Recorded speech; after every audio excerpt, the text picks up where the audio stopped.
Hi, everyone, and welcome to those of you who are new to my page. I wanted to offer 3 tips or tools that help me manage my stress and anxiety. I've been struggling with my mental health for over 10 years now, trying and tasting different modalities, different healing practices, different therapies. And so I just wanted to share 3 quite simple practices that really help me. The first one I think is quite obvious. It's breath. And using the breath to shift anxiety. So anxiety is a very physical thing. It's an emotion, and it gets stuck in your body. If you're like me, that can look like or feel like a really tight chest. It could be heart palpitations, sweating. There are many symptoms of anxiety or having an anxiety attack, which is different to a panic attack. I had 2 really bad ones of those, and it was breath that got me through it. I had my sister on the phone coaching me, literally to inhale, exhale while moving through it. And I truly believe that breath is the number one, not only to help you when you're in the intense moment or intense situation, but to help keep the nervous system regulated so that you avoid going into those kind of extreme conditions. The next thing for me is alone time. It's a really big one, and it's really hard when you're quite social, or like me, my partner is very social, and we have very blessed, but we have lots of friends and family that we love dearly. So we spend a lot of time with people. This holiday was crazy. It was people.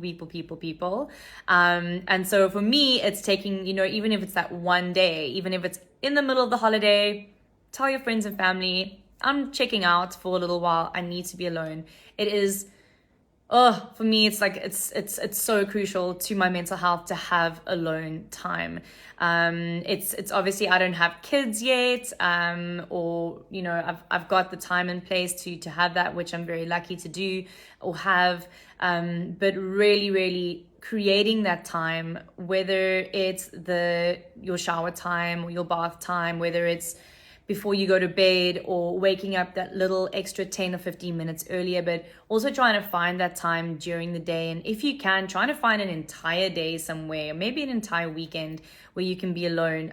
It really is a space that allows us to process by just doing nothing, and also being separate from other people's energy in your space. The third thing is subtracting instead of adding. So a lot of the time when we struggle, whether it be with digestive issues, or whether it be stress, or whether it be physical issues, a lot of the time we look at what we can add. What can I add to my diet? What can I add to my routine? What can I add to my practice? What extra supplements can I take? What extra exercises can I do?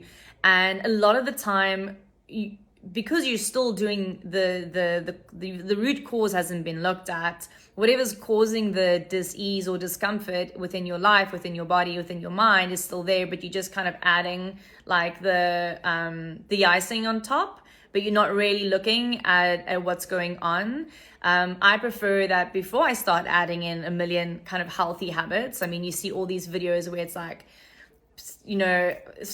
add salads, go walking, do this, and it actually just becomes very overwhelming, because most of us don't have the time, or you don't have the financial means to add all these things. And so what I like to look at first is what is causing these things, and how can I first subtract the causes that are causing the stress, anxiety. Most of the time, or a lot of the time, it's not within our control. So then what's important is to have awareness around that, to know that this is something that's showing up in my life.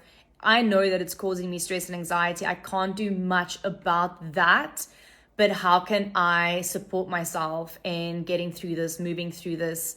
And so looking at, for instance, your diet, instead of going and buying, 1,000 Rand superfoods, rather go through your cupboards and look at what's in there. What are you eating that's processed? What are you eating that's maybe not suited to your body type or your digestive tract? When it comes to anxiety and stress, a very simple place to start is, what are you watching? What are you reading? What are you listening to? And rather eliminating first before you start adding in. You can kind of do them at the same time, I guess, as well. But I feel like then sometimes we become a little bit obsessed with all the things that are good and make me feel good. And they become a bit of a plaster instead of really looking at the injury, the metaphorical or maybe physical injury that is happening within you, that's causing that anxiety. I hope these help. They are practices that have helped me. That's why I'm sharing it.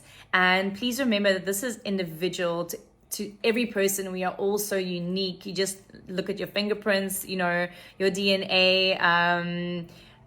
We're all so unique, and you need to look at your personality type. You need to look at your own routines and rituals and how this can fit in there and how this can work for you. These are the kinds of things that I incorporate in all my classes that I teach. I don't believe that you can really separate the physical from the emotional, from the mental, from the spiritual. So yeah, if you are interested in knowing or learning more how to manage your stress, anxiety, sleeplessness, insomnia, I am a qualified yoga teacher. I'm not a medical professional, but I did learn from one of my teachers that, a lot of these practices are scientifically unproven, but experientially true. And I can only speak out of my lived experience and how these practices and tools have helped me and my clients and the students that have practiced under my guidance. I hope they help. And if you have any questions or if you'd like to know more, please send me a message and I would love to chat. Have a beautiful day. Ciao.